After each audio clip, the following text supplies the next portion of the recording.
Finally! We are talking about the most anticipated, the most unique anime, Sword Art. Oh, wait, it's not that? Hold on, restart this. Stop the record, stop! So, boys and girls, if there are any, Season 4 of Danmachi is here, and it is a super amazing season. No, I'm just kidding. Season 4 is not as amazing as the first season. Or should I use the word disappointing? I'm a bit confused today. Anyways, talking about Danmachi, it is a good anime. Don't get me wrong, this anime has its ups and downs, just like, okay, never mind. Season 1 of this anime was just quite good with an amazing ending. Season 1 started airing in 2015 with a total of 13 episodes, and the anime starts with our protagonist, Bell. He is an adventurer and he fights monsters in a dungeon just like another adventure. The deeper you go, the harder it gets. It's just like an MMORPG, where you collect things after defeating monsters and you increase your strength to fight more powerful monsters. Sounds quite unique, right? Now, I know it's not an out-of-the-box concept. We have seen this kind of stuff already. So why should anyone watch it, right? Well, I watched it because of my lack of female interactions in real life, so you can start the series just for this reason, and I'm assuming most of you are just like me. Now, if you are a guy who already has a girl, lucky bastard, even you can watch this because of its outstanding characters and great storytelling. Watch 3 episodes and you will be hooked. Why am I sounding just like a drug dealer here? Well, little Jeremy, that is because the harem genre is better than drugs. Also, there will be spoilers ahead, so if you haven't watched it quite yet, please be sure to give it a watch and come back. Or don't, I can't really tell you what to do. So, starting at the beginning of the first season, we see Bell as a new adventurer. He finds himself in danger when a high-level monster unexpectedly shows up out of nowhere on one of the lower floors. But thankfully he happens to get saved by another adventurer who also happens to be a girl. And because of this he starts to like that girl, and she is super strong, so he wants to be good as she is. Although he does like the one girl who saved his life, there are so many characters who happen to have a crush on this protagonist. All these things sadly never become the main focus of the story. The comedic side is a bit childish, but it is bearable, and they never overdo it. The main focus of the story is Bell's character development.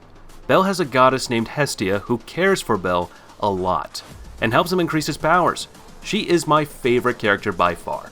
Whenever she's on screen, you will have a big grin on your face. Bell is a decent character. I'm not a fan of the protagonist as he is, just like any other humble but weak character who rapidly becomes stronger after an incident, but this doesn't mean he is a bad character, per se. It's just that I have seen the same character traits in so many other anime. A good thing about Bell is that he is a nice guy who is trying his best to be good, and he never cries in the middle of a fight.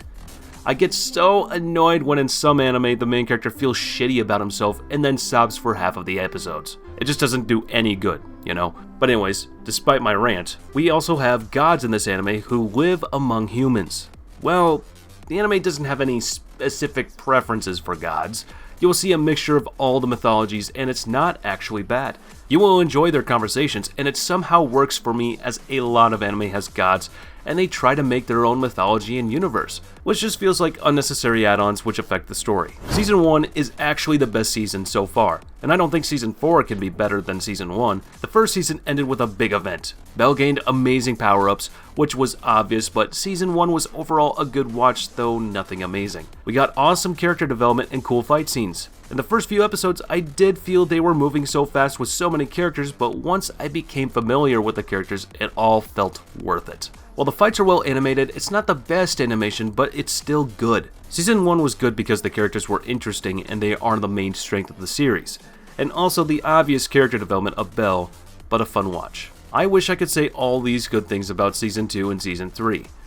Well, Season 2 is pretty slow paced, which is a turnoff for me. I know it was slow because they wanted to develop Bell's character further and make him overpowered, but personally, I think that was very unnecessary, as he became strong enough in the first season. However, what I liked about Season 2 was the story. It was a bit more engaging and exciting considering the second season was not an origin story, so the story kept me hooked despite its slow-paced approach. Well, here's the thing. When you see the first season of any anime, you will find it super interesting, and you most likely will consider the first season the best. That's because in every first season of any story, we don't know anything about the world of that story, and that makes even a bad story decent. So that's why I think Season 2 had a better plot. However, the character and slow-paced storytelling restricted its potential. Otherwise, it would have been better than Season 1. But by the end of Season 2, we have 6 girls in the harem, which is just too much to handle, even for me. Like, it's super annoying. There are so many characters now and no space for character development, and sadly, by the end of Season 2, I knew things will go more downward. Season 3 begins with an interesting episode where Belle finds a little monster girl and takes her home as she was badly hurt. While in his harem, others think that she might become a threat to others. The girl hears their discussion and runs away. And as she should. I mean, there are already so many people in the harem, and now this monster kid? Maybe I'm criticizing it a lot, but I can't help it. This season is bad when it comes to plot and character development, and I know why that is. The reason Season 3 is not as good as Season 1 or 2 is that there are so many characters. So giving every character their time slows down the plot, and I can bear with the older characters as I like them. I don't mind them that much, but some characters just don't click. There is no emotional connection and you don't feel anything about them. And when Belle interacts with some of the new characters, it feels like a forced conversation. The only good part of Season 3 was the action scenes. They are consistent with the action scenes, and Season 3 has better action than Season 1 arguably, and this somewhat saves the third season. The character of Belle is still the same and has the same emotions, which are consistent, so overall Season 3 has a mix of both good and bad. It has good action, and the old character interaction is still funny. The not so good part is the story, the slow plot, and the new characters. Season 4 is still ongoing, and so far it is better than Season 3 for me. Maybe this is because I kept my expectations low and just went with the flow without criticizing and pinpointing things. Season 4 is not that slow with the plot and has a seriously better story. The action scenes are good, and yeah, still there are so many characters. But now I think I'm used to it. So, we'll see where it goes from here. I can't tell you all about Season 4 without completing it, but by the looks of it, it will have a good ending. Danmachi has always had good endings, even in Season 3.